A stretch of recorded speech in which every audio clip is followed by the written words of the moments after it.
Gentlemen, welcome to Fight Club. The first rule of Fight Club is you do not talk about Fight Club.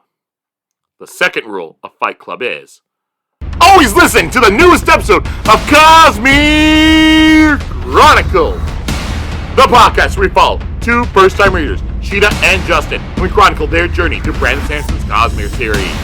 On today's episode, we'll be chronicling Mistborn, the Hero of Ages, chapters 6 through 13. So now let's throw it over to the host of Cosmere Chronicles. This is Tyler Durden. Joe. Thank you, Joe. Welcome once again, as you know, Cosmere Chronicles.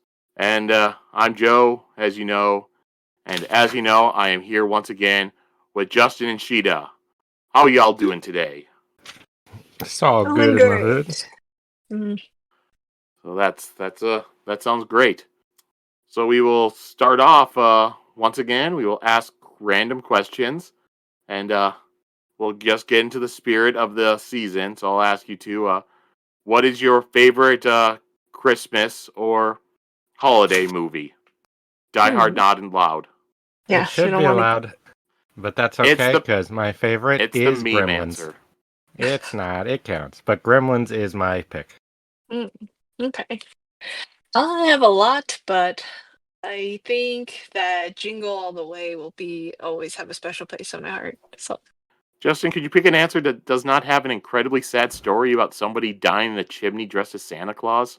See, that's part of what makes it a Christmas movie, though, inarguably. It has a lot of Christmas imagery and themes. It's not like Die Hard where it's just based on Christmas. Christmas is a whole part of it. Oh, all right. Do you have a runner-up? Runner-up. Give me a second to think. Do you have give your answer? Yep.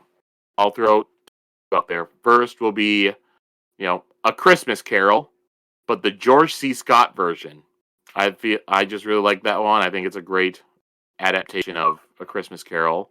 And, And for a backup will be both of them, so I'll just throw Home Alone and Home Alone 2 in there. I always enjoy both of those.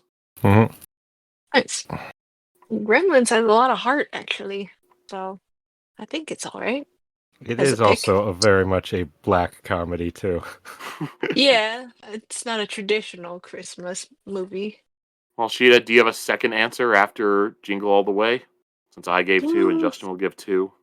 I always like the Grinch as well. Which one? I like the cartoon one, but I also really like the Jim Carrey live-action one. Which cartoon? Just the classic one. Not the new 3D one, right? Shit. Oh, that's no, what you're saying. I have not even watched that one, and I don't plan to. So I stick with Gremlins. My second pick will be the stop-motion Rudolph the Red-Nosed Reindeer. Oh, that's nice. All right. And the second question, I'll just ask, this won't be Christmas related or holidays related, but we'll just go with, what is your favorite Alan Moore comic? Okay. Mine is League of Extraordinary Gentlemen. All of them. That whole series. One of my favorite comics of all time. Okay, I'll just be basic and say Watchmen, but I have a very close runner-up with Lost Girls. I've never read Lost Girls. It's the kind of thing Sheta would be into. Isn't that just the erotic comic? Mm-hmm. It is. Well, mine, I'll go with top 10. Mm-hmm. Like top 10 too. And hey, we managed to stay away from the thing that Alan Moore sometimes complains about is when people only ever ask him about his 5-year period in the 80s where he made comics. Because he says he gets annoyed of always being asked about the same, 4 comics from the 80s. I've had a long career and all people talk to me are about this 5-year period. Well, he shouldn't have done such a good job in that time. He's also the type that seems to get annoyed with stuff. If I wrote like him and I had to deal with fucking comic book fans like your average ones, I would too. Dear God. I love him in the one episode of The Simpsons. Mm-hmm. That's very funny. Alan Moore, will you sign my copy of Watchmen Babies and V for Vacation? All right.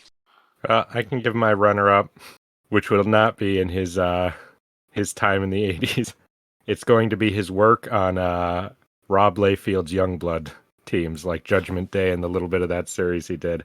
Watching him take those like superficial, vapid, nothing characters and then write them in his style was one of the funniest things I've ever read in my life. Yeah, that's fun. With art by Rob Layfield. It's such an amazing team up. It's crazy. It's probably legit one of the best things I've ever read, just because it's the two furthest extremes of the comic book like creative field working together. Yeah, I've That's only a read legendary team up. Yeah. Mhm. I've only read issue 1 of Youngblood, and I had no idea what the fuck was going on.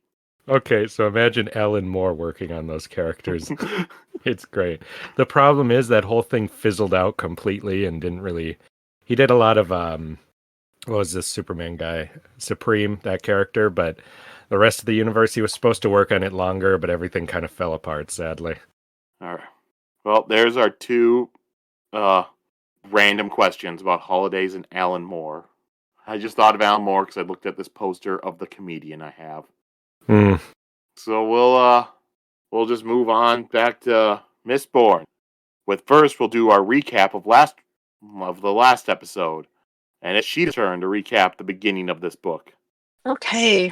So we open up this new book with new characters in a new city, and they are like barely defending it because we're coming right back into a world where the emperor is still dead, and yeah. Anyways, they're defending their city, and a figure pops up, and it's Elend, and he is like all superheroed up. He has his mist powers, and he is in his white cloak and emperor outfit. He helps the city defeat the Koloss army that's coming to attack it, and it's all badass. We also see TenSoon, who is in jail, and he's a mass of muscle right now. He's on trial with his people. We see Vin shows up to help fight the fight, and they are using a new metal, Electrum. And they defeat the Koloss, and they take over the army, and an Inquisitor comes, and Vin and Ellen defeat the Inquisitor and try to kill it. And they do kill it. Did I miss anything very big? I think the only left will be like the. Did you talk about Sazed? Hmm. Just Sazed is a broken man. Oh, yes. And Yes, Sazed is very depresso right now. And also, Vin and Ellen went to the cache in the new city, and they found the plaque that now points them to Fadrix. Oh, yes. And that is Set City. Yep. Go I ahead. was just saying, you can have a point of inspiration. Woohoo! So this week, we went and we finished part 1. We read chapter 6 through 13. So how did you two enjoy this section of the book? Just like the previous book, it was nice to get through the prologue stuff that kind of reestablishes the world and get more into the meat of what the themes and ideas and plot of this book are going to be. I enjoyed that quite a bit. Mm-hmm. I like seeing more of where the world is at and stuff, and a bit of what the plan is going forward. Yeah, we So saw same where thing. we saw where the world's at right now. The world is fucked. Yeah, yeah, it is. I guess we're seeing our characters deal with it and trying to keep the hope alive, but everyone's having trouble with that. All right. Well, then we'll go right into our chapters for this week. So starting off, chapter 6, Epigraph. Rashik soon found a balance in the changes he made to the world, which was fortunate. His power burned away quite quickly. Though the power he held seemed immense to him, it was truly only a tiny fraction of something much greater. Of course, he did end up naming himself the sliver of infinity in his religion. Perhaps he understood more than I give him credit for. Either way, we had him to thank for a world without flowers, where plants grew brown rather than green, and where people could survive in an environment where ash fell from the sky on a regular basis. So yeah, I'm liking these epigraphs because each one is teaching me more about this, power stuff that I was so interested in before. It just pisses me off because I'm just like, these are just all Rashik's fuck ups. Like, I don't like hearing about it. Fuck And ups. He I'm saved the world, Sheta. no, this is like him trying to like balance a bunch of crap that he made to like, and not have it fall apart. And now everyone has to deal with it. Like, it's just really annoying to hear, and I'm just mad. I'm mad for everyone. Yeah, so far it's like, all right, I need to get rid of this mist. I'll move the planet closer to the sun. All right, mist are gone. Oh shit, it's way too hot. I'll put ash in the sky. There we go. Yeah. Great. Now no one can survive. Uh, plants don't need as much sunlight, and now people can survive in ash and eat less nutrition. There we It's go. It's all perfect. You no, know, if he was a guy who was a bit more creative and clever, I think he could have come up with something better than all that when you put it exactly. that way. It's such a These are like hatchet some of the job. simplest ways of being like, I'll move the planet, Mm. like I said, somebody clever and creative could have done something. But it's really fascinating that there are still laws that govern, just like the magic system, that govern this godlike power. They're not just like, whatever you say happens. It still has like consequences of the things you do are there. And it was going away quickly, which is like, if he had time, he could just move the planet here. Nope, art back. But it's like, I don't have time to keep doing this. I'll do that, and that, and that. Instead of Hmm. quickly Yeah, figure well, shit I out. wouldn't have moved the planet. That's not how I would have started personally. That's a bit extreme if you don't understand how, cosmology works. This is Oh why no, no one should try to play God. Too stupid. what about the gods like Ruin? Could a god No, play God? too evil. I don't believe he's a god. Yeah, I don't either. I believe Huh? he is a being of some kind. I don't believe he is a divine being personally. I But I think almost he's never just do, so I think he's just the biggest asshole to get his hands on the power and would not let it go and put something in place so that he can keep being around. that'd be interesting, but I don't believe that one. I don't believe he's just a person. Mm, I do. That very well could be. All right, now we'll go into the chapter. And this kind of proves why we're having more sections with a lot of chapters, because this was like 1 page long.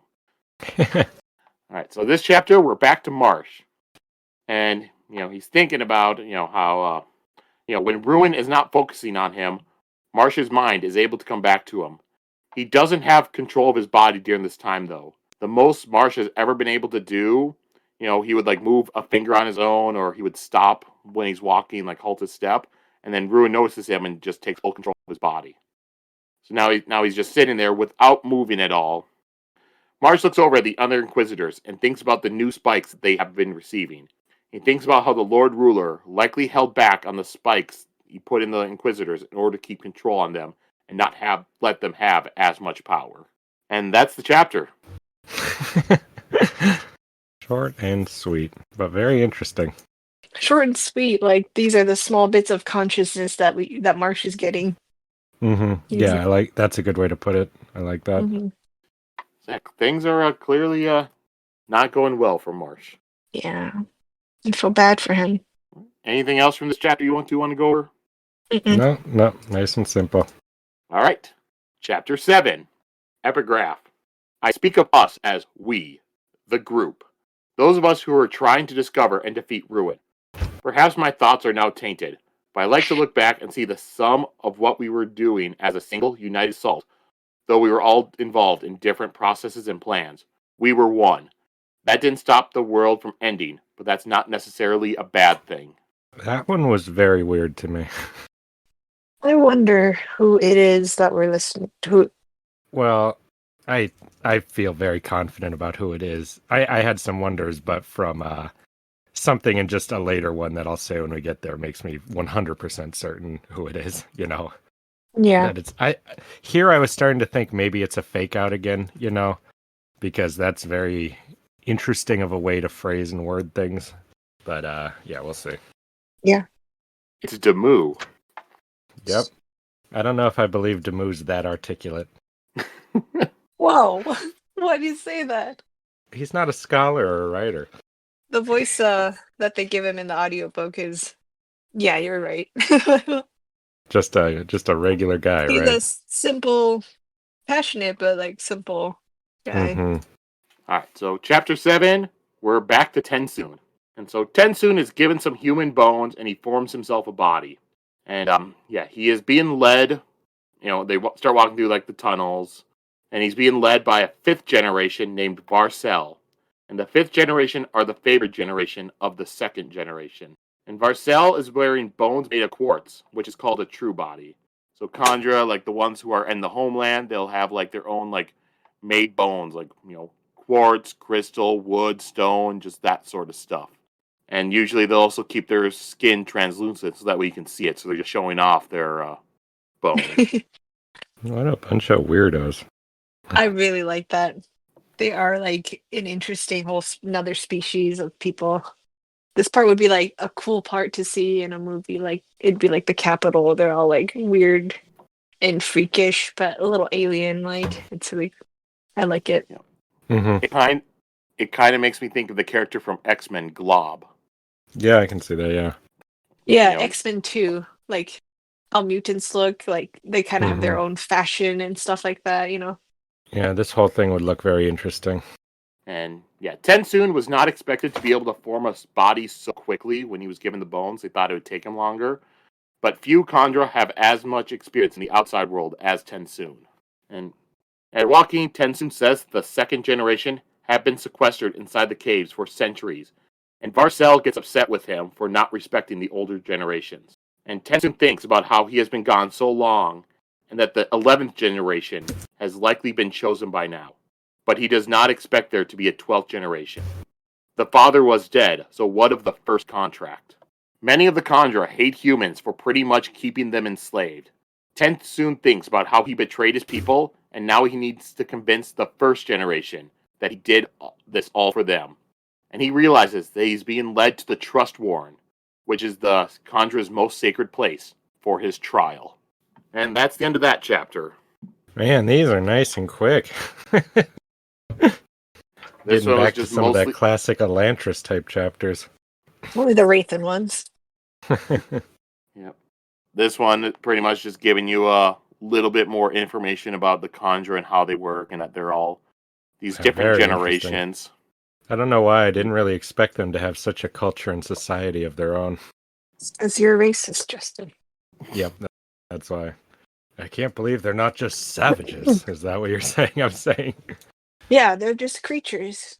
I think I also wanted to comment on the shortness. We're given like a lot of information and being Mm-hmm. introduced to a lot of stuff, a lot of new ideas and concepts. Mm-hmm. So giving us a little bite at the first was nice too. I think that's very purposeful. Mm-hmm. I agree. I also like how we're seeing a lot more of the world, because the first 2 books, besides little sections here or there, were almost entirely in Luthadel or its immediate surrounding areas. Mm-hmm. Now we're, by the end of this whole section we're reading today, we still have not been in the city of Luthadel. Yeah, I'm surprised. It's taken this long. Yeah, to get to see the wider world, but I think it will make everything just that much more exciting for this book. I don't really remember how many books are gonna be in Mistborn, but I It's a think it's trilogy. 3. Yeah. Okay, Unless they so make sequels later, of course, which we don't know. sequel trilogy. Yeah, I have no idea. Sounds like the world's gonna end, so I doubt it. The end. I will say that, Justin. I still believe in this world.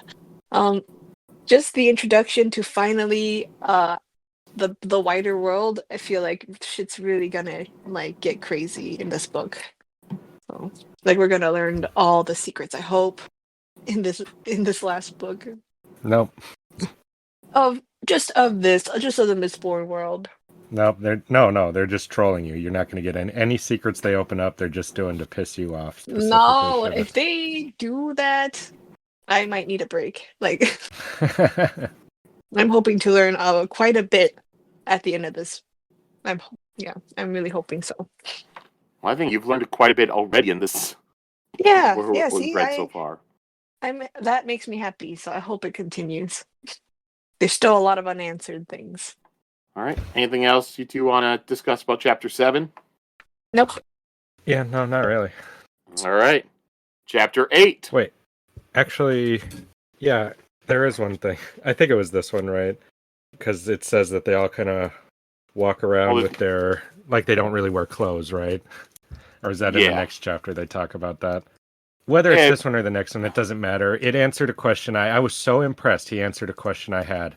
When TenSoon's walking around in a body, and then everyone's naked, so he gets rid of his own genitals, as they often do. I was so curious about that. Do they just have genitals hanging out? And Brandon Sanderson actually thought about that and answered it. I was legit impressed with that. I think most writers would not bring that up at all, or think that you would even think about it. Like, it's uncouth to just have them hanging out in the in their place because they're so different than us. Yeah. That would be interesting too, to see like a live action like Ken doll No, walking. that would not be interesting to see. That would be creepy as shit.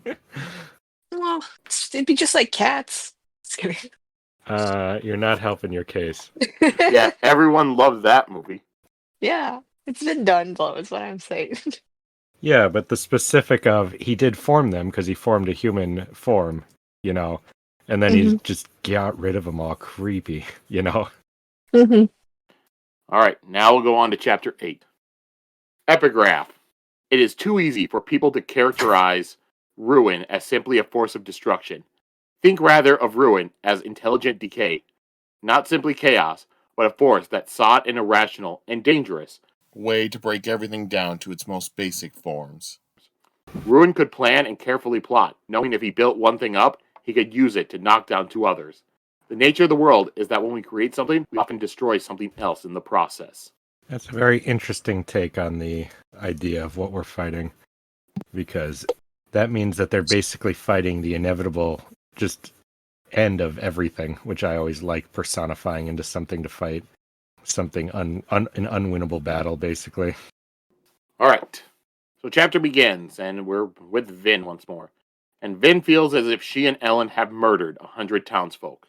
They don't have enough tents for all the townsfolk. They are moving from Vetiton, so they have led them out into the mist. And about 1/6 of them will get sick from the mist, and a few of those will die. The sick ones will recover in a few days. And then once someone has been out in the mist once, they will be inoculated. And Vin thinks about how Kelsier had once told her that the mist were an ally and would protect her and give her power. Now she looks at the mist and says, I hate you. Oh, I'm really sad for Vin. She did feel a lot of protection from the mist.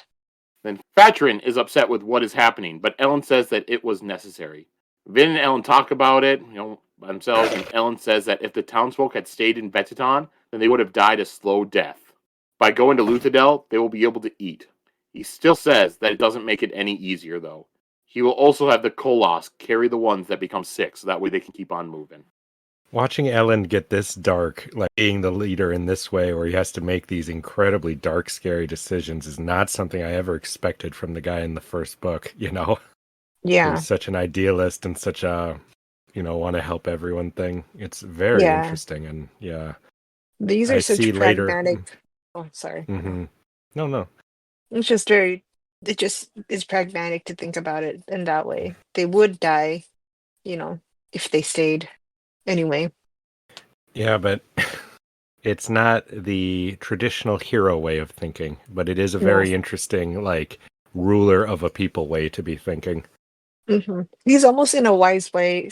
He is saying what someone would have said to young Elend, like, with their experience that they've had. To be like he almost has really tempered that side of him with thinking so differently.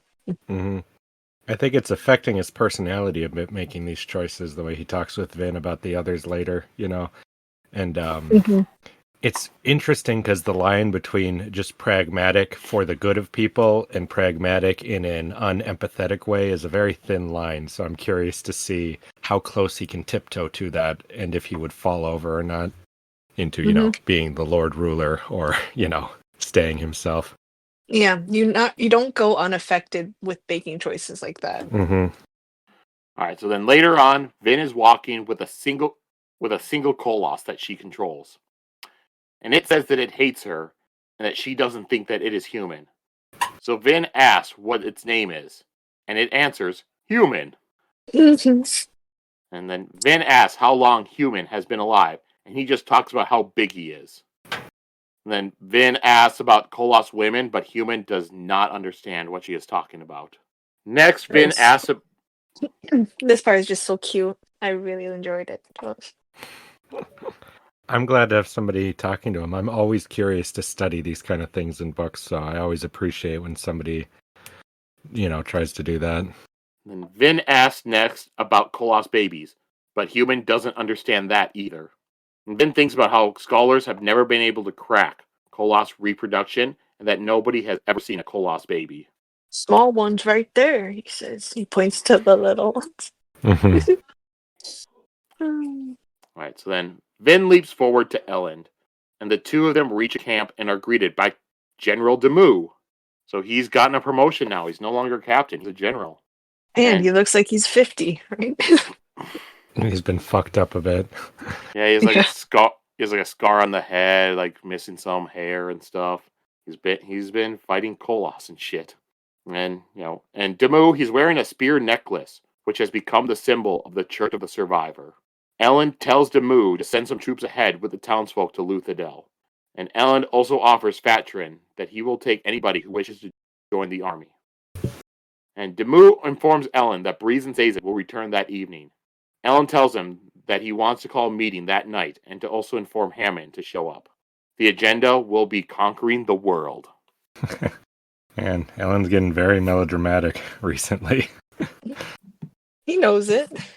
Like, oh, what's on the agenda? Trying to take over the world. Not that. Yeah, our Pinky and the Brain reference was Rathan and Demu. We already went over that. Oh God, no. All right. Anything else in this chapter you two want to go over? Just that I thought it was really interesting, Ellen not conscripting all the males into the army, saying he didn't want anyone there who didn't want to be because they can't be trusted. I thought that was interesting. Instead of just, forcing everyone in like somebody usually would do. That's an idea, Justin. Yeah. What's an idea?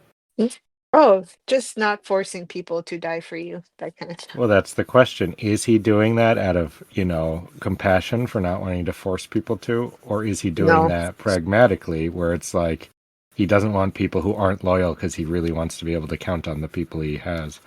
It's just like what he was doing with Batrin earlier, with the not wanting to use the soothing on him. He's just thinking I about it think the so. best option. It's just like, no, he's already gone through all the things, and he already has picked what the best option would be for that. Mm-hmm. I wanted to also say, for Demu looking so worn from the war and stuff, I imagined like Cricky from Always Sunny. Like, Cricket, you mean? yeah, well, Reiki Creaky. Like after the couple seasons when he's just used up and he's still got that attitude, like he's just fine, but he's like all messed up. You gonna change your casting then?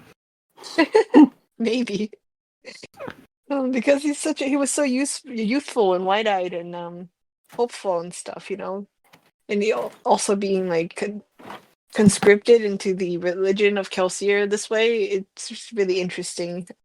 I'm glad he's still around, like for now. Like, I don't think he's gonna last to the end of the book, so Jeez. he's gonna be one of those characters that just gets used up by the book and the story and the characters and discarded. All right. Well, sucks to be Demu then, according to Sheta. Yeah, jeez. But we will, all right, I guess we will go on to chapter 9 then. All right, so epigraph. Allomancy was, indeed, born with the mists, or at least Allomancy began with at the same time as the mist's first appearances. When Rashik took the power of the Well of Ascension, he became aware of certain things. Some were whispered to him by Ruin, others were granted to him by an instinctive part of the power. One of these was an understanding of the 3 metallic arts. He knew, for instance, that the nuggets of metal in the Chamber of Ascension would make those who ingested them into Mistborn. These were, after all, fractions of the very power in the well itself. That is also very interesting. We're learning a lot every chapter from this. I'm almost frightened to see how big this idea is going to get as we go forward. Yeah. All right, so back with TenSoon, and he's being led to the Trustborn. And we learn a little bit more about the Kandra, and that the second generation had raised the third generation, but felt that they hadn't done well with that. And that the third generations are just a bunch of troublesome people. But TenSoon was considered one of the least troublesome of the third generation. So he gets brought into the Trustborn, and it's a large circular room with metal walls and a metal disc platform in the middle. And TenSoon is led onto the platform, which is on top of the Trust. And the first generation is watching the proceedings from a raised platform, and they are heavily shadowed from up there. And then we have a second generation named Par is leading the trial, and he is wearing a true body made of crystal, which TenSoon thinks of as impractical. Mainly because he's pretty much always out on missions and stuff, so when he sees bodies, he thinks about how they will go in battle first. Or not battle, but just out in normal. And then the doors open and Kandra begin to enter in order to watch the trial. And TenSoon hopes that Milan does not enter, but she is actually one of the first to enter. She is wearing an eccentric true body made of wood, which makes TenSoon smile, which in turn seems to give her comfort. And then Par begins the proceedings. He sounds like he is going to enjoy this. He had preached that the third generation is filled with miscreants, and now he can prove that even TenSoon is like that. The fourth and fifth generations are incredibly loyal to the seconds, but TenSoon thinks that some of the younger Kandra, such as Milan and her friends, perhaps give the seconds a reason to feel threatened. TenSoon was soon to be the second sacrifice, but they are in for a surprise. And that's the end of the chapter. I was so mad when that chapter ending. Why? Because I just want to read the next part. I just want to continue. I was so annoyed that it got cut there. This whole part I am felt so like... fascinated by this culture and what he's planning and all this stuff. Yeah. I was like, this whole part learning about them and all the characters felt like a freaking teen novel, like Hunger Games or like Like you his know what I'm old talking flame about. and stuff like that, right? Yeah. Like there's all this history, there's all these like young generation like trying to rebel, doing all this cool stuff. This could be its own series, like is what I'm saying, with its own government and system and stuff like that. Yeah, spin-off series, maybe. I would read that. All right. Anything else about this chapter you two want to go over? I like that he maybe has an old flame. That was cute. Well, I was surprised that there were genders in the Oh yeah, the that's Kandra. true. They were just calling everybody him, What's that? Did they say that earlier? Last book, Vin was saying, when she was talking to TenSoon while he was Orseer, they talked about, like, Kandra having genders, and he said, yeah, there are. She's like, you're a male Kandra. I can just tell. Oh, yeah, So that's true. But still, seeing it is very interesting. And seeing it from TenSoon's perspective, Like, I don't know how much of that is just them trying to attach with humans, but if you don't have forms, it's very interesting. I'm curious to, I doubt we will, but I'd be curious to learn why that is or how that works. Because, like, what's the point of that? Yeah. What's the point of that if they just we made, don't know how they reproduce or how they make more. We know they that said it's... that the father made them. Yeah, but we don't know the details of it, so I don't know. Yeah, the details. Well, he did say in an earlier chapter that the 11th generation must have been chosen by now. Oh. So they use the word chosen. Mm-hmm. I know it. I know the secret. And he does not think that a 12th generation will get chosen. They're being chosen right now by the mists. Maybe. Or it's mist wraiths that are found out there. And that's a different thing though. Yeah. No, the ones that get taken and go away. Could be. I couldn't say. Yeah. All right. So I will go on to chapter 10 then. Getting through these quicker. Well, yeah, they're pretty short. Yeah. All right. So, epigraph. Nuggets of pure allomancy, the power of preservation itself. Why Rashik left one of those nuggets at the Well of Ascension, I do not know. Perhaps he didn't see it, or perhaps he intended to save it to bestow upon a fortunate servant. Perhaps he feared that someday he would lose his powers and would need that nugget to grant him allomancy. Either way, I bless Rashik for his oversight, for without that nugget, Elend would have died that day at the well. So this has to be old man Vin, right? Old lady Vin. Why's it got to be old lady Vin? It doesn't sound like current Vin. That's why. It does not sound like current Vin. That's why for a long time I was thinking, is this even Vin? You know. But things going forward make me think of her. But it is a lot more articulate than she usually is. You know. Yeah. Yeah. And it does not really sound like something Sazed would say, so like thank goodness my Elend was saved that day. Like No. no. It has to be old lady Vin. Well, it has to be Vin. It has to be somebody who experienced the power of the well because, you know, they talk about it so specifically. So it would have to be Vin, or it would, I don't know. Yeah. Yeah, it just has to be. But it just seems more wordy than she tends to be. But sometimes people are different in writing, you know, so it's hard to say. Yeah. But bro, yeah, that's the other thing. We've seen her writing and Leland was all praising her, like, are you writing and taking notes? Like she Yeah, just learned how to read and write, so they set up precedent for this, though, yeah, in that book. So I don't think there's a twist to it, but I'll keep looking for one because every other one had a twist to it of some sort. yeah.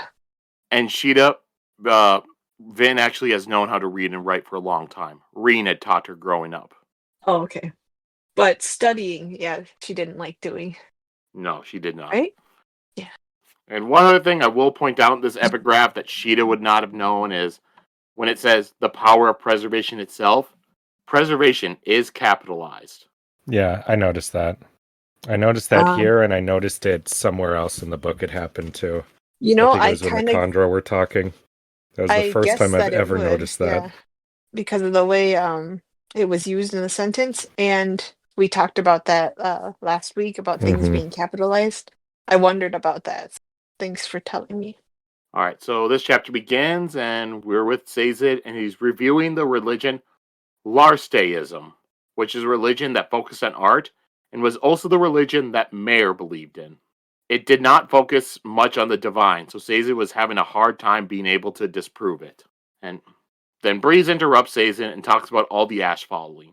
He says that the black color is so dreadful, and that if it was some evil force of doom doing this, then why didn't it do it with some flair, like red ash or green ash?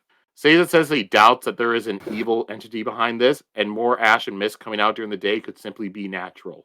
He thinks that maybe they are simply creating an enemy, and if none of the religions are true, then maybe it is just time for the planet to die. And then Sazed writes off Larsteism as not true because the teachings go against the dull and monotonous look of the current day. I don't know. I don't know. I think Sazed's looking for too many reasons to write these off because I don't know that I agree with that one as much as the last one, the contradictions he found.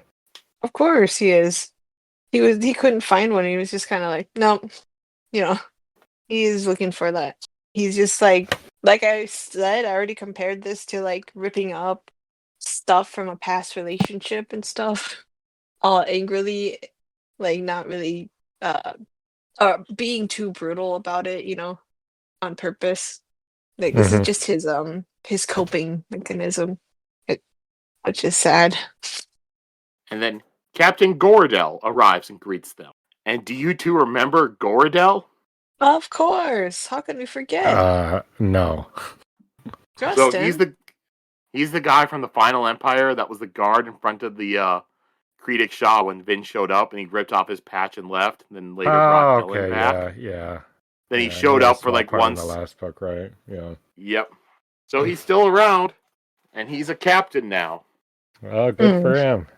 All right. And then Alrianne arrives on a horse, and she waits on her horse as she ponders whether to get her dress dirty in order to hug Breeze and embarrass him. And then Gordell helps Alrianne off her horse, and then he helps her on to Breeze's horse, so they're sharing it. Cute. And then we jump to a little bit later, and Sazed is shaving his head when Vin arrives to talk to him. She asks him why he still bothers to dress as a terrace steward and shave his head. He's not a servant anymore. But Sazed says that he isn't sure what he is anymore. Sazed says that he isn't sure what he is anymore, but Vin says that he is Sazed. He may be an ambassador, but that's what he does, but not who he is. Sazed says that he has become a selfish man, but Vin says that he has spent his whole life serving others. There is nobody more selfless than him. Sazed tells her that so many people have lost loved ones, but he seems to be the only one unable to get over his loss. Sazed says that he feels so weak now. Vin says that Sazed has always been the one to give advice, but what she needs now is advice about him. Vin says that she can't do this fight alone and that she needs him. She tells Sazed that she had the power of a god while Elend was dying and knew she couldn't save him, but didn't. She consigned him to death. Sazed asked her how, and Vin tells him that she knew it was what Elend wanted her to do. Sazed had taught her to love Elend enough to let him die. Then Vin leaves the room, and Sazed finds a piece of paper that Vin had left for him. It's a picture of a flower. The flower picture that had been Mare's that went to Kelsier, to Vin, and now to Sazed. I don't think Vin left that. Really? I don't know. Why? I don't know. It just didn't seem like a thing she would do, but maybe. You think Ruin left it, Sheta? There never Yeah. was a flower I don't. picture? You He know drew what? it? Yeah, I don't. I don't trust anything on paper anymore. So. Hmm. No, I think maybe Stindl left it for him or something. Uh, But it was in Vin's possession. Well, like I said, I don't trust anything on paper. I just imagine like, Kendall's spirit like made it appear there for him. But well, that's interesting, Sheta. I know. I do believe Vin might leave it for him too, because she doesn't really know how to talk to people, so she might, she might have been thinking about how Kelsier gave her that when she was feeling hopeless before. Well, never mind. I should take it back. I thought that maybe that was a magic paper, but now I take it back. No, I like this theory that Ruin is drawing this, Sheta. Just that they Ruin show up. wants Sazed to get his faith back for some reason. No, not ruin. Now that would be scary. It would be the other thing. What, perseverance? I don't remember. Preservation. Preservation, yeah. Preservation. Survivor. Yeah, that thing is giving him that paper. And I think that Kelsier is somehow absorbed into that thing. And so. we're back to some of Sheta's crazy theories again. No! That It's been a paper while, was Sheta.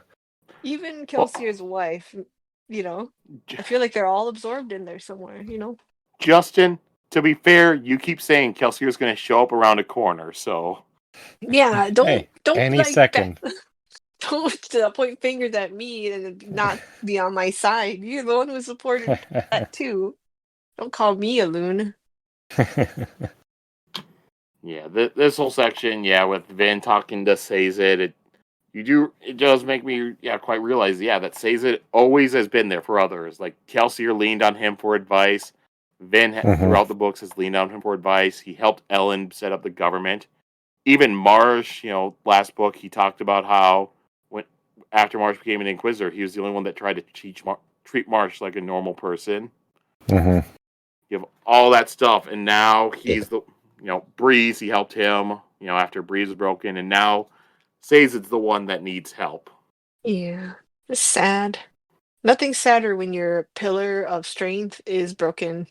Like, your character that you go to for counsel is broken. Anything else from this chapter you two want to go over? Mm-hmm. No, nothing for me. I'm glad to see Oriane and Breeze are there. Oh, he talks about a bit how they're not married, but they're together. Yeah, that was interesting. The part about the social order has fallen, that marriage would be important back in the day, but if the world could end any second, what does it really matter? It's really interesting to see Sazed thinking about that stuff. Yeah, I like seeing their relationship too.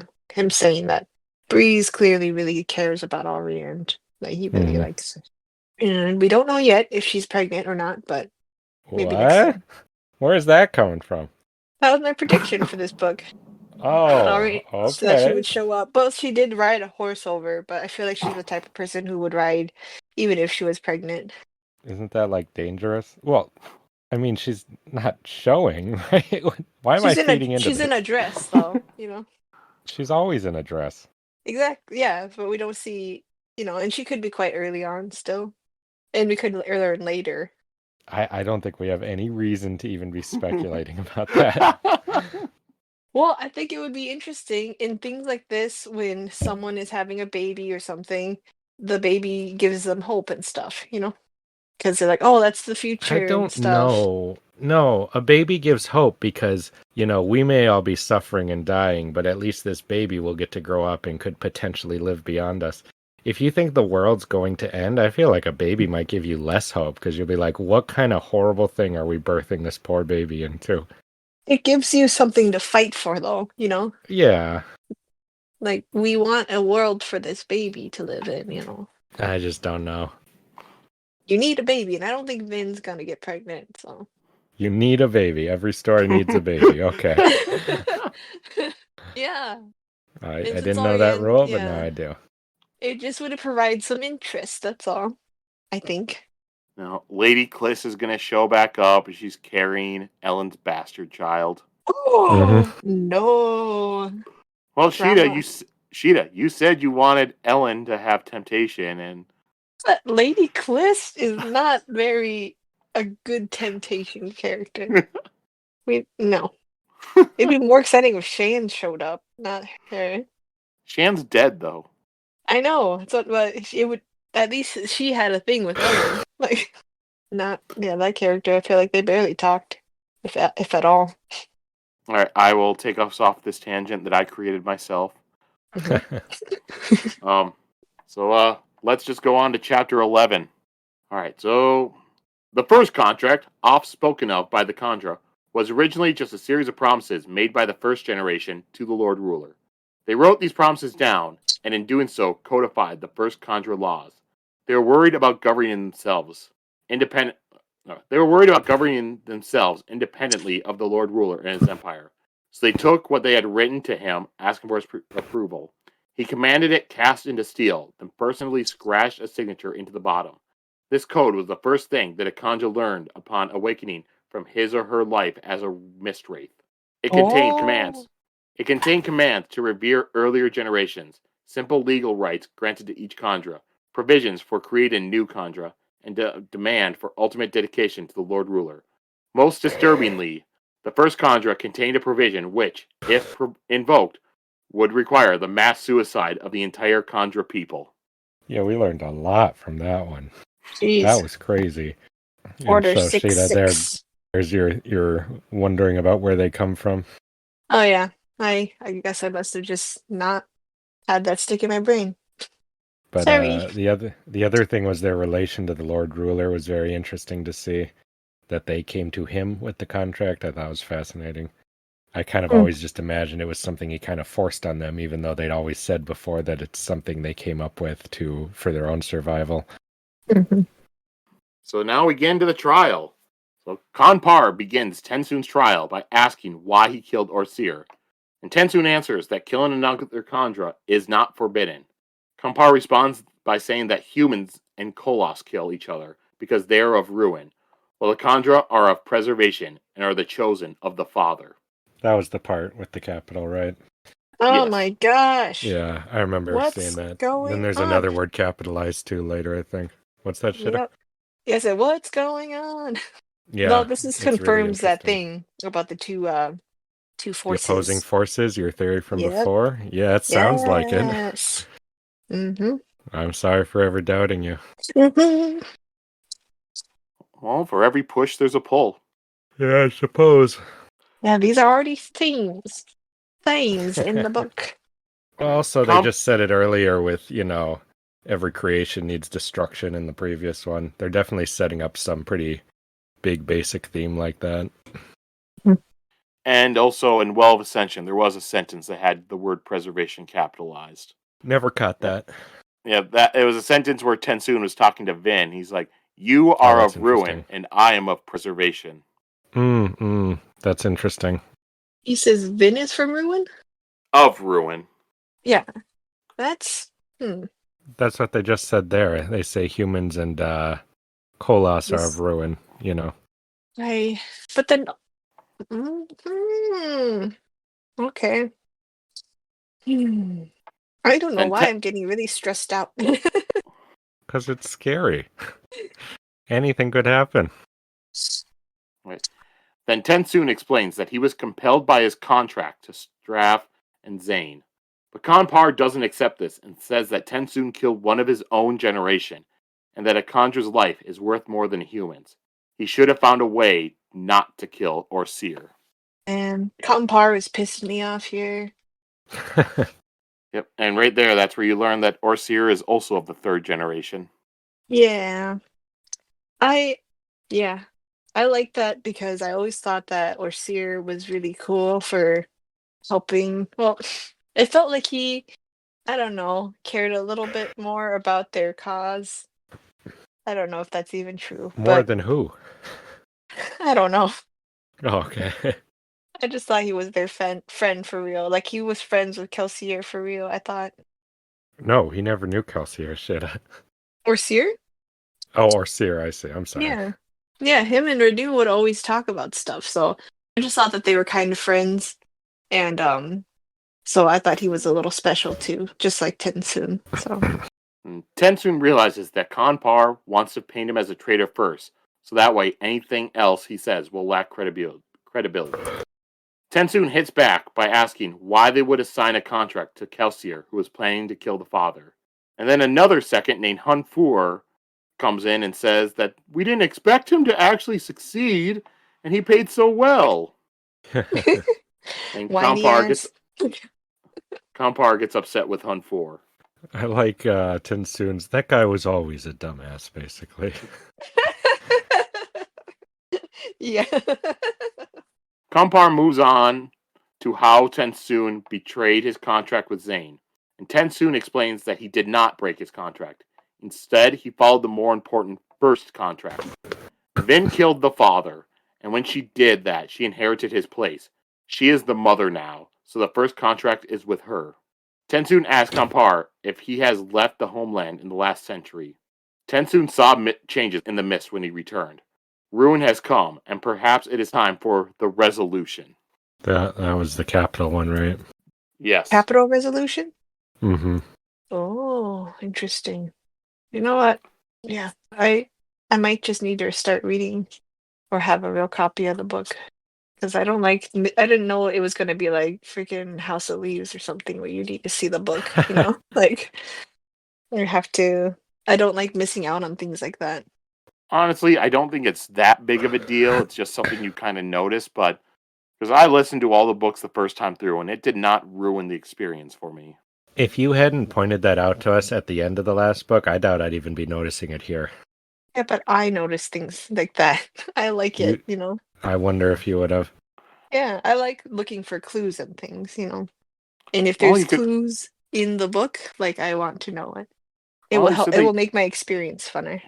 Yeah, you said that you go through the chapters twice. You could always listen to it the first time. The second time you're taking your notes, just go through a physical copy. Yeah, that sounds fun. I'll probably do that going forward.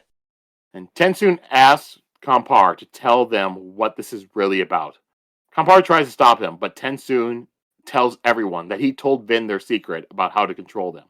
She is the mother, and she deserves to know. And they cannot create any new blessing or conjure without her now. The trust is hers now. Kanpar stops him and says it is time for judgment. They wait for the first generation to say something. TenSoon has not seen them in centuries, and they only talk with the second generation now. When the first generation doesn't say anything, Kanpar says that they ignored TenSoon's pleas. Second generation will offer judgment in 1 month. TenSoon's confused about why they are going to wait for a month, and he hopes that his words will inspire people to take action, but he will probably never know if it does. I don't believe that the first generation is there. Yeah, it's like, oh, how convenient that only the second can hear them. Like, oh, yeah, they didn't say anything, so you're guilty. Like, okay, can we get a second opinion on that? I'm like, Not that, but yeah. I feel like the second generation's a bit shady. yeah, Like the I first hate. generation either died or some other thing happened, or Oh, so creepy they're when just they these do propped that. up silhouettes up I there don't now. like that. Oh man, Yeah. nothing's scarier to me than a freaking dead king propped up. Like, oh, that's always been scary for me. And just people like um who want to secretly rule and stuff just have taken over without telling anyone hmm else. Like, it's really creepy. All right. Anything else from this chapter you do want to go over? Mm, No. mm-mm. All right. On to chapter 12. Rashik moved the Well of Ascension, obviously. It was very clever of him, perhaps the cleverest thing he did. He knew that the power will one day return to the well, for power such as this, the fundamental power by which the world itself was formed, does not simply run out. It can be used, and therefore diffused, but it will always be renewed. So knowing that rumors and tales would persist, Rashik changed the very landscape of the world. He put mountains in what became the north, and named that location Terrace. Then he flattened his true homeland and built his capital there. He constructed his palace around the room at its heart, the room where he would meditate, the room that was a replica of his old hovel and terrace, a refuge created during the last moments before his power ran out. Yeah, just like I said. Or just like Which part? they've been saying that. Just that, yeah, they have been hinting at this the whole time, so. And they've already said it before. That he made Oh. the town to be around the well. Oh, yeah, yeah. Yeah. Again, these are all really simple solutions, you know? I don't like him. What's there to like? I mean, he did try to save the world, kinda, but... I just don't think anyone should have that power. People are too normal and simple to have that power. Yeah, yeah. So chapter begins, Vin and Elend are talking in their tent, and Vin says that she is worried about Sazed. Elend says that he must have lost people before, but Vin says that this is different. It is more than a death to Sazed. He sees a betrayal in it. He was always the one of them that had faith, but now he's lost. It's not just him. Breeze tries too hard and is afraid and overcompensating. Vin can tell that her friends are giving up and beginning to think that they can't win this one. And Elend says that he'll do something to fix it. He thinks about how he is the emperor, and it is his duty to make everything better. This is the part that was interesting, because I felt that Elend was being quite cold towards everyone. You know, being like, oh, they'll get over it, they'll be fine, you know? But it was interesting to see that he says, okay, I will take their burdens upon myself as the end of it, you know? Yeah. He's, Again, yeah. he's taking these problems and he's really, like, it's kind of weird how he's trying to solve them. Like, he's trying to solve them, but not in a way where it's from a place that he cares. He's like, we need to come together or we won't be a strong team and we won't win, you know? It's Mhm. like pragmatic again. Like, sounds like I need to do an inspiring, great speech again. Like, I'm really curious what his arc's going to be. I really, yeah, really I'm am. scared. Like, I don't know that I'm scared, but I could see why you would be. yeah, I could see it being okay, but I could also see the beginnings of something bad too. So, All right, so we moved to a little bit later, and now, we're having the team meeting, and Ellen's leading the team with his top advisors. And by top advisors, I mean you have the crew, you have Set, Damu, Alrianne, all the usual suspects. I love how Set has become one. I Well, don't. Like, the well, fuck is Set doing there? well, it says he's taking over, like being the leader of Mhm. the general of the armies, which was Clubs' position before. Yeah. I don't care how desperate you are. This guy tried to kill the people and like take over. He's not trustworthy. He's He so bent, honest, though. He acts he, like he's a lying, untrustworthy guy, but he's not. He puts all his cards on the table so far every time. and he bent the knee at the end. And they have I that just line don't in here. Why am I following you guys? Because we said we'd kill you if you didn't. Yeah, I suppose. I just would not invite someone like that to my inner circle, is all. Well, These that's are how you'd supposed to be a be, bad emperor, I think, Sheta. yeah, these are your trusted people and friends and stuff. You shouldn't be allowed to come to the Christmas Your party, is all I'm trusted saying. friends? That's not how you run a kingdom with your buddies. Well, you You have to need, have trust, though, that's all. yeah, you need the best people, and it even says here, that him and Set have a bit of an understanding between each other because Ellen's so well researched, but Set has such a mind for the warfare stuff. I think I they're think actually Set's, getting kind of a friendship here. I think he's a bad influence on our Elend. I think the world's a bad influence on poor Ellen. Yeah, he was too good for this world. Was. You're writing him off. Nothing has happened. I Wait, what did am I writing miss him here? off. He's going to be lost. He's evil Sacrificed now. again. It's a shame. We're gonna have to put him down. Justin, maybe you read one fewer chapter. I mean, the last chapter ends with Elend's dead, and then becomes I a murder guess. mystery. I guess.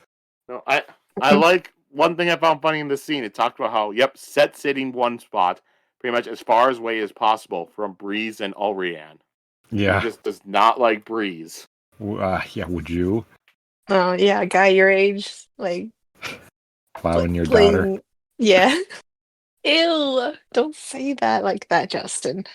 And I think Norden was here, the happy obligator from last book. Oh yeah. Yeah. Forgot about him. He's I great. like him.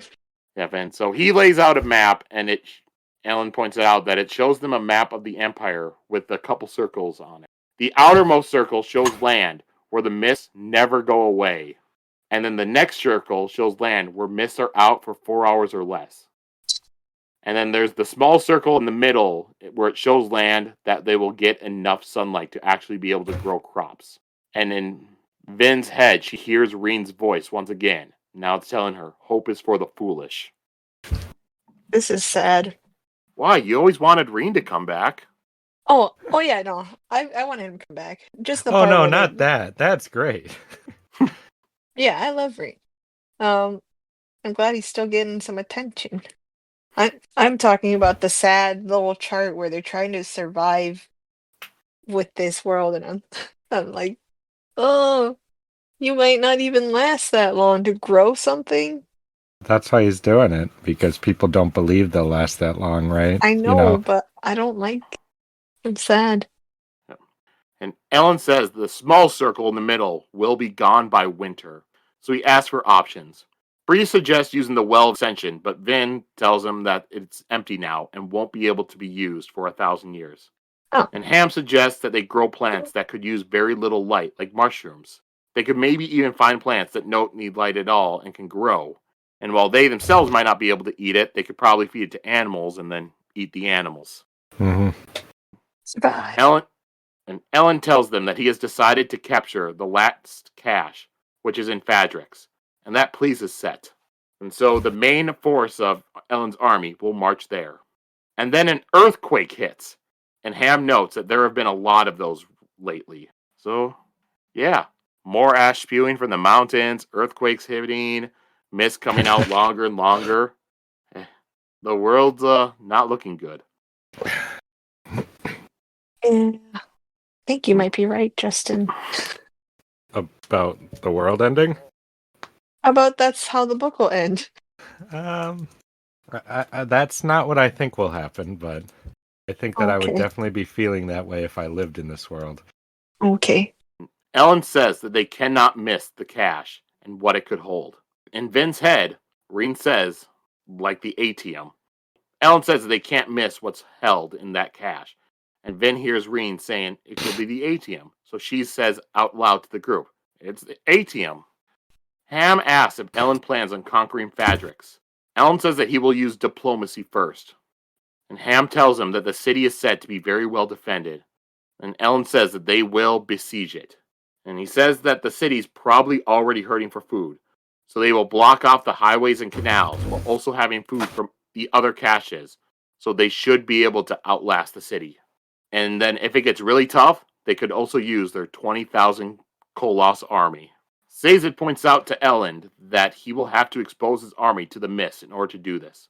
So far, Elend has kept his soldiers out of the mist, but he says that, yep, we will have to inoculate them.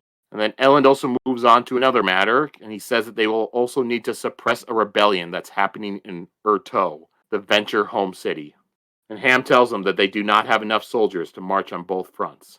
And then Damu comes in and says that they got a steel-inscribed message from Spook, who is currently in Urto.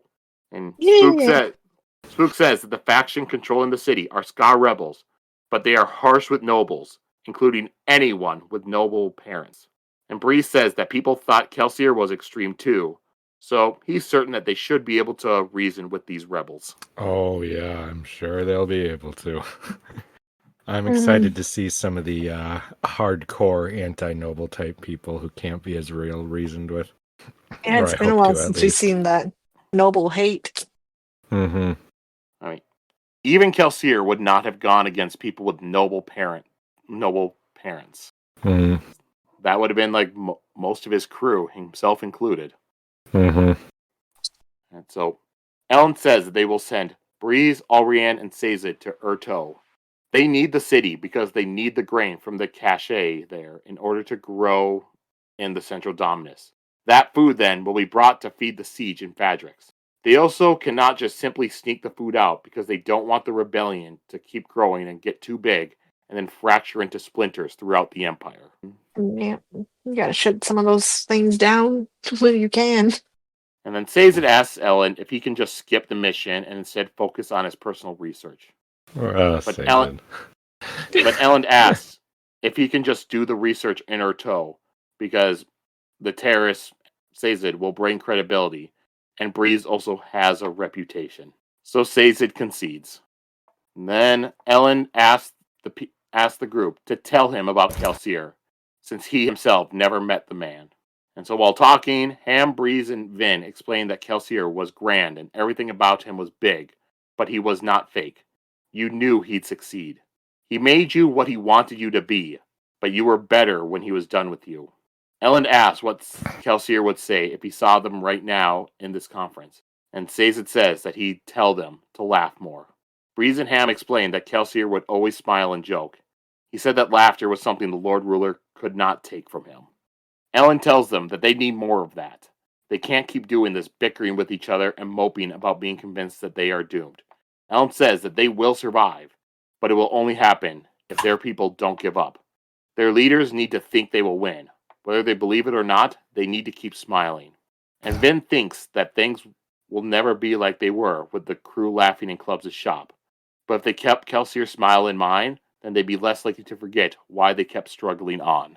I didn't realize this when I read it, but this was actually very manipulative of Elend Yeah, to I bring saw up that from. Kelsier that way to solve the problem. Yeah, I didn't really think of it. I thought he was being genuine, which he probably is too.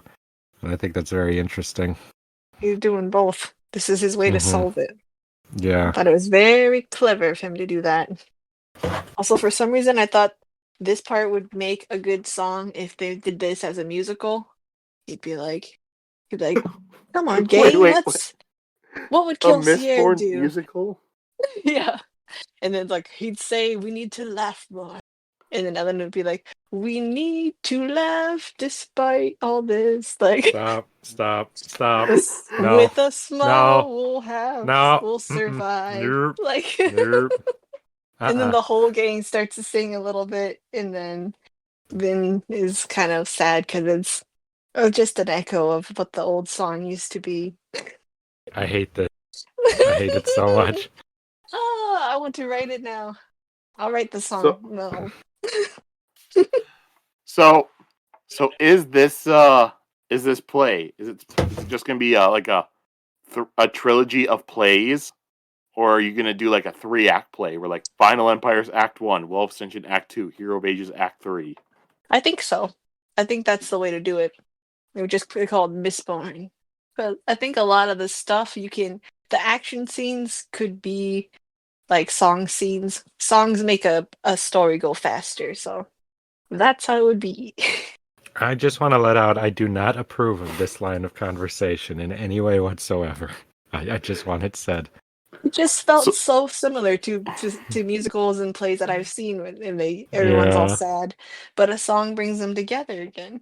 A song about laughter and smiling. And Uh-huh. keeping a smile in your heart. Does anyone else share this sentiment? Let me know. No. No one does. You are a crazy person. I don't know. Don't I tell me haven't looked. that. I've Yeah? not looked it up. I know somebody did make a Song of Ice and Fire musical. Oh God. See? I'm not I think alone. I think it's I called guess like not. I think it's called like the Iron Throne. Ooh, we gotta come up with a cool name. Okay. Yeah, for musical versions. Like Wicked, you know? Okay. To be fair, Wicked was a book that got turned into a musical 10 years later. Yeah, So but it's still like an the play did not come up with that name. oh yeah, technicalities, semantics, Joe. It's still you still gotta do that. Like plays and musicals have a special different name. Maybe it could be like Ashes or something. I'll work on it. I'll keep working on it. Okay. May we move on? Yeah, you That got is my question. Yeah. So, one thing I do like about this is, yeah, even though we're on book 3 and Kelsier died in book 1, he still casts a big shadow over everything. Mm-hmm. Yeah. Anything else from this chapter you two wanted to discuss? No. No, I think we covered most everything. All right. On to chapter 13. Hemalurgy, it is called, because of the connection to blood. It is not a coincidence, I believe, that death is always involved in the transfer of powers via hemalurgy. Marsh once described it as a messy process. Not the adjective I would have chosen. It's not disturbing enough. Our epilogues in the past haven't been just by one person, right? So I Yeah, they have. feel Yeah, they really. have. The first Oh. Each one's book, it was one person. yeah, the Oh, first I one didn't was know that. Elendi. Second book was Quan. Mm-hmm.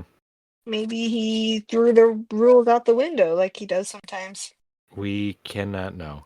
But I Yeah. feel that this is the chapter that makes me think, well, it's Vin, obviously, because she's referencing something Marsh says, Mm-hmm. But I am prepared for some kind of bizarre twist I would never see coming, so we'll see. Well, the wording is what's bothering me because Sazed and the terrace people are the ones that always add the "I think" on there. I have never heard Vin say that. So unless Vin turns into a terrace person, or I don't know, goes and Well, lives like I in said, terrace, it's a bit more, what's the word? Not proper, a bit more formal than I would be used to for Vin. But, like I said, people do write differently than they talk, and Vin talks so little, we don't really see how she thinks, except, I mean, we see how she thinks, we but you see know how what I she mean. thinks. Yes, She's but you know very what I mean, blunt. like how, Yeah, I understand. I understand. yeah. Yeah. So I'm keeping my eye open, but until I see any evidence to the contrary, I'm just going to take it as if it's what it's presenting itself as. Yeah. I think, yeah. Well, what I wanted to say was, when you live in a country for a bit, you start to use their turn of phrase and get their accent a little bit. I think maybe Vin just is somewhere like that. Yeah, could be. Especially if this is based later. Yeah. All right, so the chapter begins, and we are with Marsh once again. And he's sitting in a Kolos camp, not moving at all, and being slowly covered with ash. He thinks that it might be better to just be controlled by Ruin, but throws that out. He wonders why Ruin hasn't attacked with this Kolos army, since it is 300,000 strong. What was Ruin waiting for? Marsh has gotten the most new spikes out of all the Inquisitors, so he was the strongest Inquisitor alive right now. Oh. And then Marsh thinks about Kelsier and Mare. It was after they got sent to the pits of Hathsin that Marsh quit being the leader of the Ska Rebellion. If Kelsier could get caught, then so could Marsh. But then Kelsier returned and did what Marsh hadn't and freed the Ska. And Marsh thinks that Mare made the right choice. When faced with death, Marsh gave up while Kelsier made her dreams come true. Marsh That knew that was very sad. A very sad realization there for him to have about I forget himself and that. what he's thought his whole life, compared to what he is. Yeah. Marsh knew that Kelsier hadn't overthrown the final empire for money, fame, or even revenge. He did it because of Mare's dream to make everything green again. But he did not really make her dream come true because killing the Lord Ruler simply made everything worse. Marsh thinks that he can still fight, but how? Even moving a single finger would draw Ruin's attention. Marsh hasn't struggled for weeks, but Ruin cannot read his mind. Maybe if he stops struggling long enough, then maybe he can surprise Ruin when he finally strikes. Marsh knows that he is Ruin's most important tool, so he will wait for the right time and then pull out the linchpin and remove himself. Kelsier had killed himself to secure freedom for the Ska. Marsh will do the same to save the world from destruction. And that's the end of part 1. Nice. I like Marsh's internal battle to train for the final moment. Mm-hmm. I really It's a hope really interesting that, way to look at it. yeah, I want that to succeed, but I'm like, it can't be that simple though. I don't know if he can do it. And I don't know if it'll make a big enough difference. All right. Anything else in this chapter you two want to go over? No. All right. Then we'll move on up to our predictions and, questions, theories segment. Sorry to bring up Kelsier again, but this last part about Marsh being Ruin's main player and stuff just makes me think that Reservation, is that it? Their main player would be Kelsier, the survivor. So that would be good storytelling, right?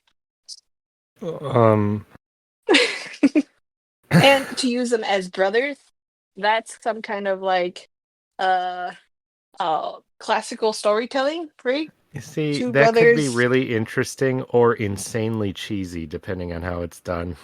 And it's not something I expect, but I could see how you could do that. We've still got a lot of book left, so I can't say yet, Mm-hmm.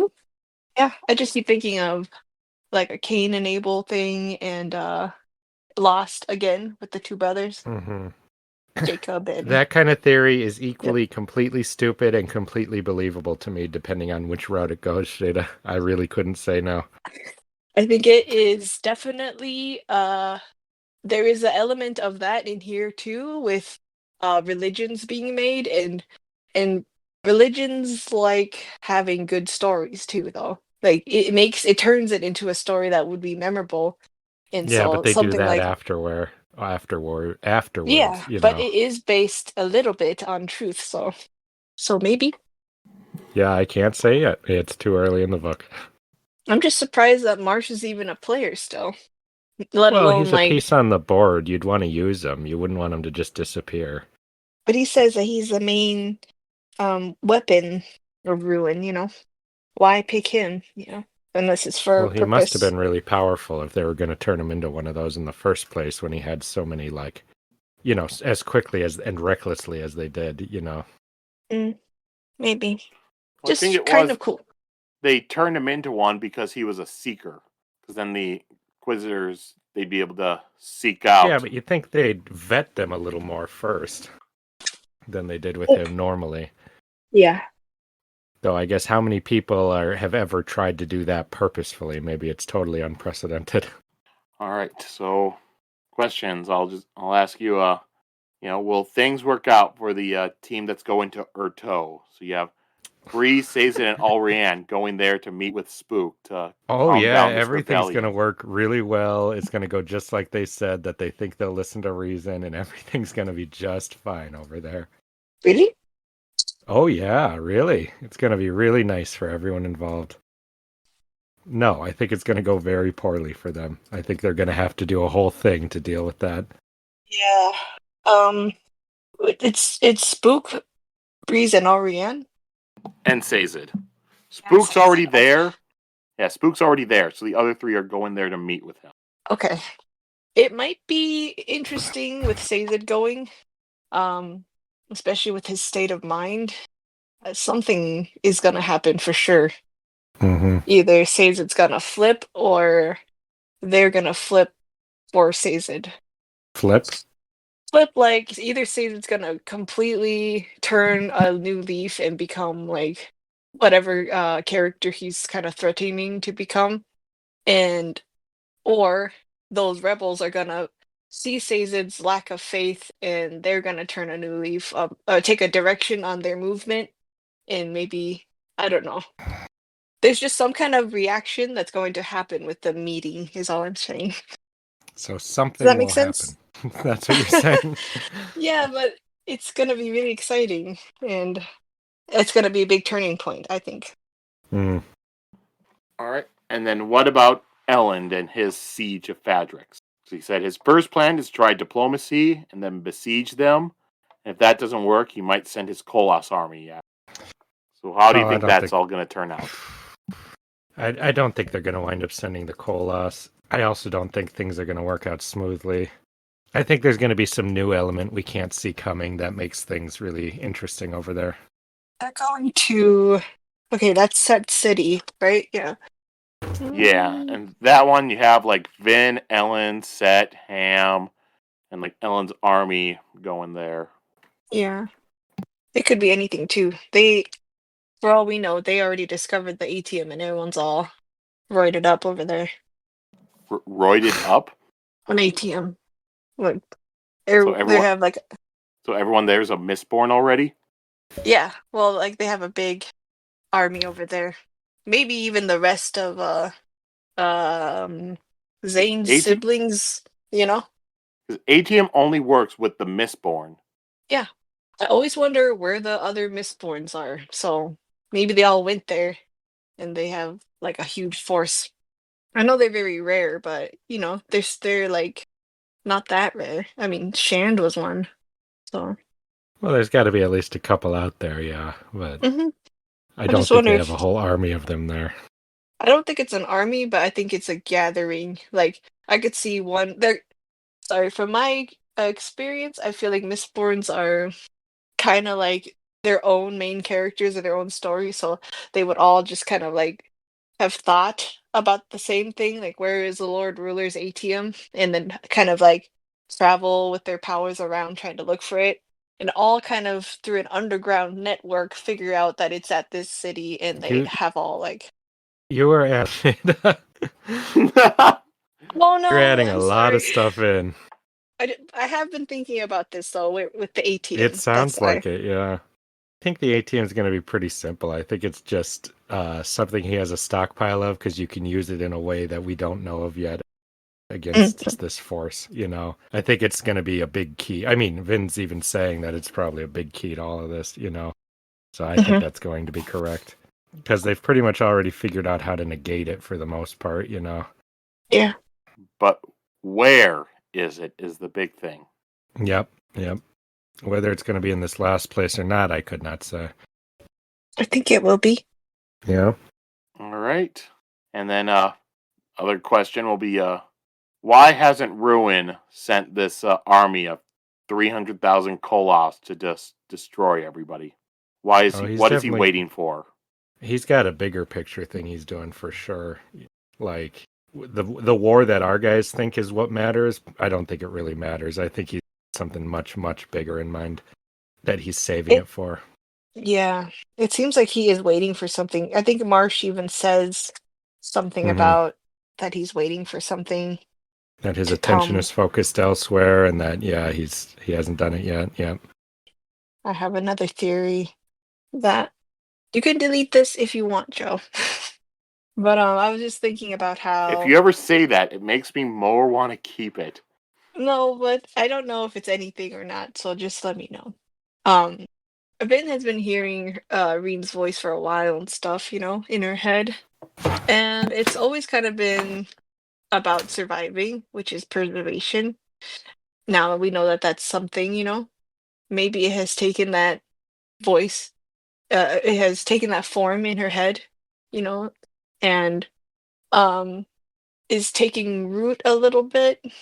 Has always been there, but hearing voices is a thing in the book. So Zane has heard voices that he called God as well.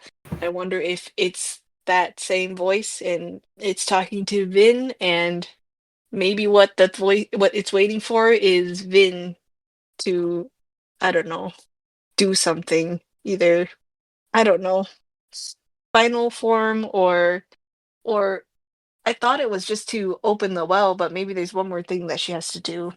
I don't know if that makes sense. I think something else is happening that we don't know, and I think it will involve Vin in some way. Say something, Justin. Again, you very well could, very well could. There's we don't know yet. I know it's just speculations in in playing with the elements that we have been given. So I This know that thing Vin. needed somebody to go in and do what they did with the will, you know. Mhm. So it's very reasonable to think that's not where its manipulations and stuff end. Okay. Who it's manipulating and what it wants, I do not know at this point, if anything. I was very glad to hear that Spooks was writing on metal tablets though. Oh yeah, it's funny that they've adopted that now. Hmm. Like Sazed's told them, they all know it's a known fact now. Yeah. Well, I can't believe the Lord Ruler kept that a secret from everybody, Why would anyone else need to know from his so they can all be perspective? on the defense. You know. The more He's just people who know, the more people who can find out whatever he's planning against this entity when it rises again, you know? yeah, it just seems so lonely for him. Yeah, Oh, 'cause the poor that's guy. how the last our last section ended was Vin realizing that it cannot read their thoughts, so that's why the Lord Ruler didn't tell anybody, because once he said it out loud, then Ruin would have known and would have been able to counteract it. So she knows Hmm. that what she has to do, she cannot speak to anybody else about it. Hmm. Mm, interesting. That's another theme. Everyone is in their own minds about what they are planning to do. Like with Marsh too. Everyone's like having a secret plan in their head. All right, now we finished part one, so now it's time for the fun part where you. Tell Oh, me I've got a anything. theory I need to say too. I know All Sheta right, monopolized all of that time, but I had one all right. teeny little thing, not a big deal thing. I think that if we have ruin and we have preservation, and those are two forces, I was wondering why the Inquisitors got off on killing so much, you know. But if they are elements of ruin, my theory, I just believe that that is why they enjoy killing and destruction as much as they do. If like that thing is actually the concept of that, just a little simple idea there. That they're not just psychopaths for no reason, that it's actually related to the plot, basically. Oh yeah, for sure. I believe in that. It might even make sense because how Vin is. She's very destructive, and like she's like, yeah, I want to use my destructive power for good. I don't want to just kill. Like when she went on the killing spree with Zane, she felt like that's, or he was all like, this is who we are. We're gonna destroy everything or kill everyone. Vin didn't feel good about that, but she did like channeling that to help others when they were fighting in the war. So Vin's Mistborn powers are destructive, just like what you're saying, basically. So I don't know. I think you're right that the nature of that power is like what its force is, or it is like what its source is. Yeah, very likely. All right. So I'll have you go and just say, how will this book end? What's the rest of the book going to be? Because we do that for every book. How will the book end? They'll learn the secrets of these opposing forces, and they'll learn that they have to find balance between the two, that they can't just destroy one. Um, they'll save the world, kind of. I think it'll keep some of its cool ash thing. No, you have to have green plants by the end of it, right? Yeah, so they'll have to get that back in some form. And they'll tap into or learn about whatever this power beyond everything is, and that will not fully resolve, but will open us up to an idea that we do not have yet that will be very big. That is my guess on that. The world will not end, even though I keep saying it will. I do not believe it will. And I do not believe at this point that we're going to have any time travel or any people coming back from the dead. I have given up on those thoughts. Well, I never had the time travel one, but the other ones. Sorry, what was the question again? What's the rest of the book going to be? How's it going to end? Oh gosh. Um, I'm not sure, but I do think it will end with a sacrifice. So either Vin or Elend or Sazed will be sacrificed to the cause and hopefully defeat the bad guy and bring balance to the force. But I think it will end with hope. Hmm. I agree with that. I think it will end optimistically. Says it will learn that faith and like tangible pragmatic reality are two totally different things, and then he will be rewarded by getting a glimpse of what is truly out there, and that will give him some form of peace. That's the other main thing, since that's one of the main arcs we're following. Yeah. All right. All right. Now let's go to our characters and quotes of the week. I really like Elend in these chapters. I think his pragmatism and his um like rigid, like we have to have hope, like I don't care what it takes, we're gonna just keep being hopeful and trying to survive. Like I think I I just really like that in the character. These are kind of new developments that he's gained, and Mhm. he is really just putting all the care and love he had for the people and in the things that he believed in into doing this now. He's like into really just being the leader that is needed. So I just really like that. And he's doing it actually. So it's impressive too. And my character will be TenSoon because I really liked getting to learn about their society. I liked the things he had to say. And I also liked him trying to reshape his society into something else. I thought that was quite badass, even though he thinks he's probably going to have a fate worse than death. So he's willing to sacrifice that as well. I wonder, can I get your opinion real quick? If he was just kind of BSing that stuff about Vin being the mother, or was this something he had been thinking about all along? Like, That I was wondering about too, because it's really hard to say. yeah, because I I like, he think said, I think he's oh, being real. I think he's being truthful, to a point. I think he may be playing it up a bit, but I think he knows that his people are doomed if they don't, find mm, another path. So I think it's a little of both. And my character will be Marsh. Just him, just going through his mind, trying to figure out a way to fight back, even though he's not able to actually use his body. Thinking about everything with his life, with Kelsier and Mare and stuff, and at the end coming to a resolution of I'll wait, I'll bide my time, and at the moment that it will ruin's plan the most, I will kill myself. I just find that a very interesting part of his character. Quite an ambition. yeah, so sad. Like, to have him, sorry, to have him, I don't know if this is anyone's quote, but to have him go from just being miserable and hopeless, wanting to just die or go insane, to analyzing his whole life, how he failed to get with the woman he loved because he wasn't good enough, like wasn't the man that would deserve her, and then doing something about it now to like anything in this crazy position where he is like possessed basically to do something about it. It's very heroic and sad. I really hope he does it. It would just be so sad if he couldn't. You hope. Oh, you hope he's able to. You're not like, oh, I hope he kills himself. You hope that he's No, able no, no, to, no, no, if no. that's I the thing hope, that must be done. yeah, if he's putting his entire will into being useful at for anything with what he's got left in him, I hope that it's successful and it gives him some peace and resolution for himself too.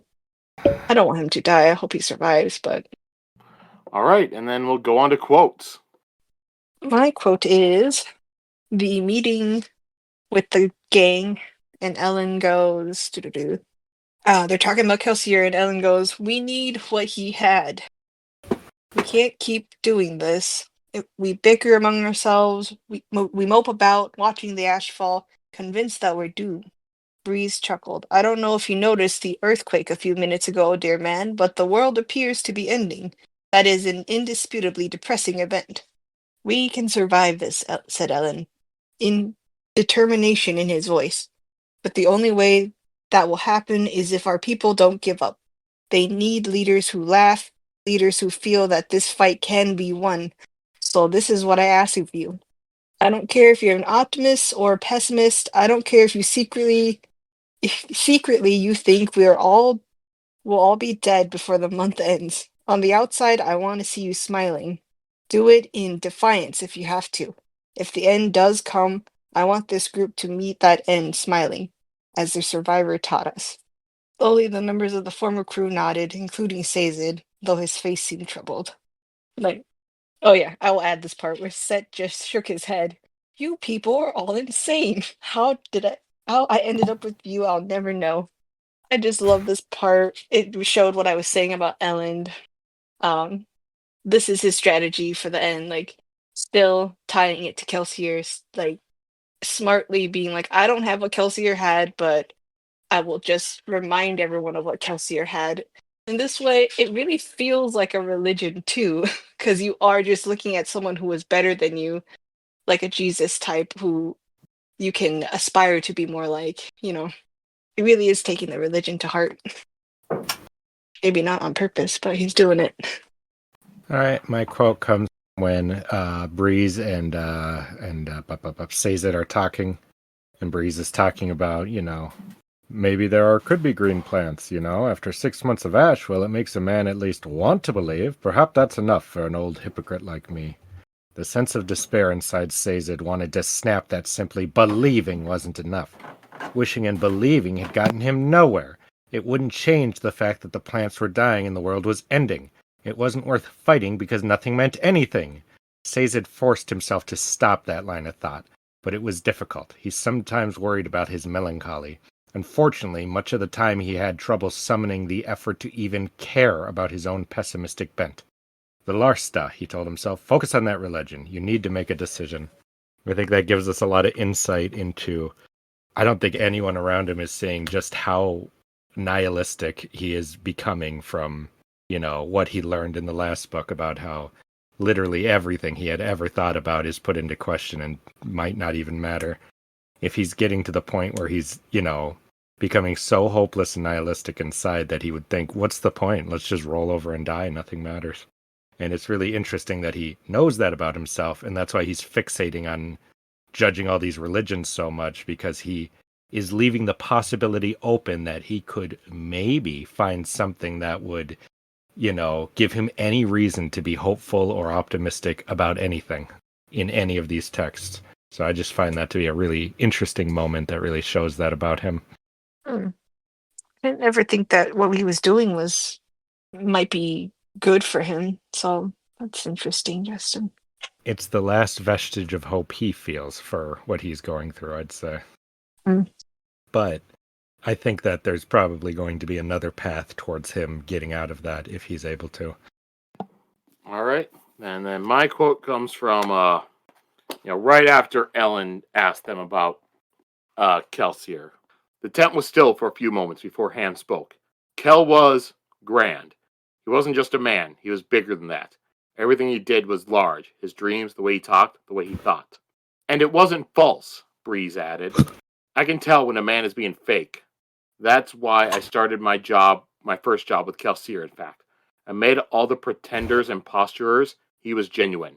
Everyone wanted to be the best. Kelsier really was.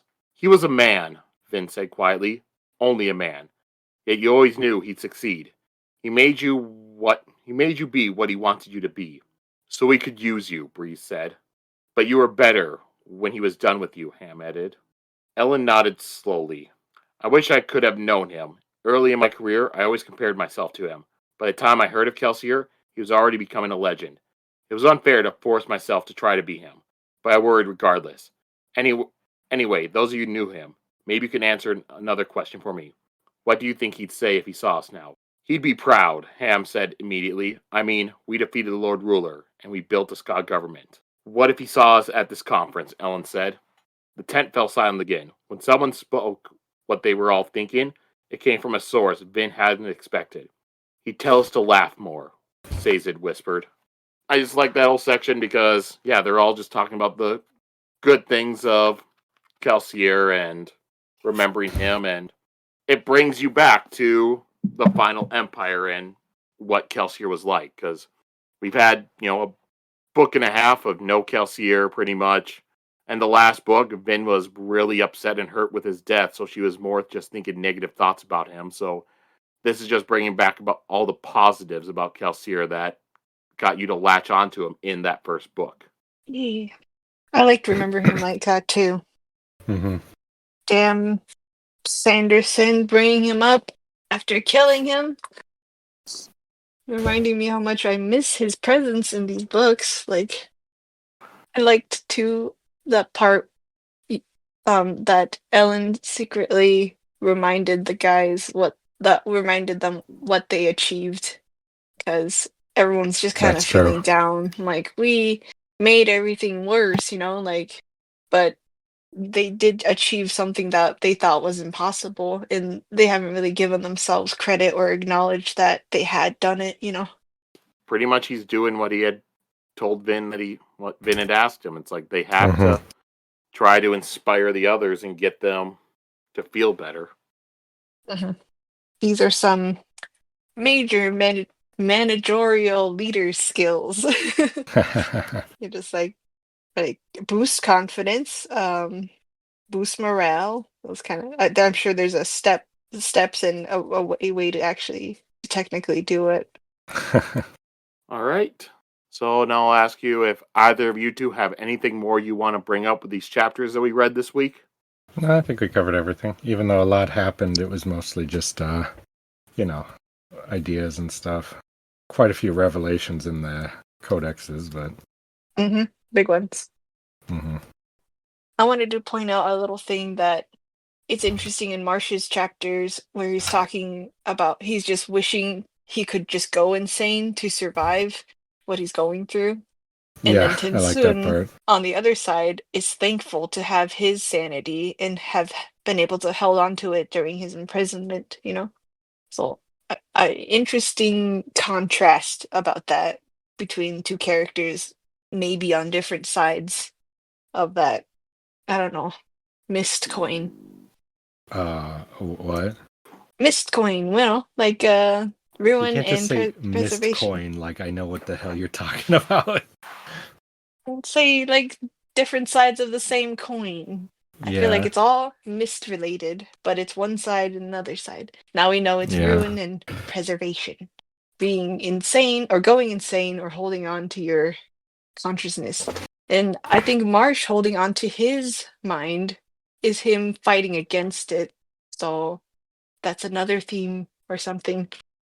Like don't give in to the dark side and go crazy. Just, fight it and Yeah, stuff. hold on to enough of your will so you can kill yourself later, hopefully, right? Yeah. All right. So we'll move on to next week.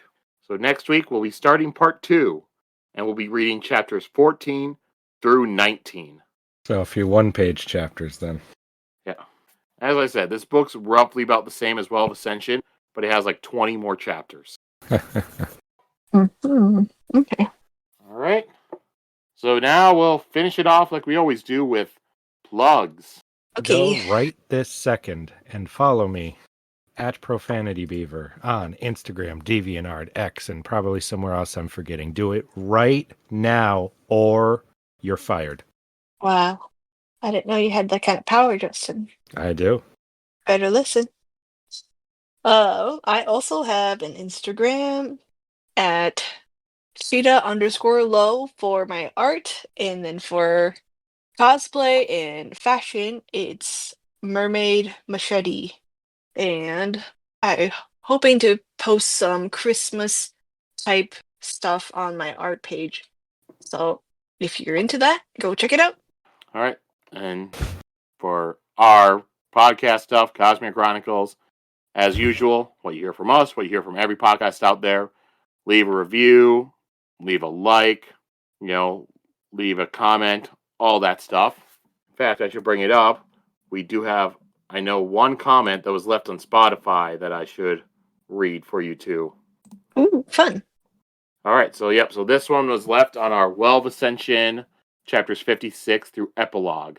And the comment was from the username 124126146. And it was, the comment was hashtag Team Sheta. Yay! Oh shit, I didn't know we were doing teams. Yeah. I have I a guess I'm team. losing. Good job, Sheta. All What right, does that mean? Does that mean all my theories are correct? they're just rooting for you, I guess. All right. And so if you want to leave a comment that we could read like that, do that. You could also send an email, cosmirechronicles@gmail.com. That'll be easier for me, and I'll be able to read that.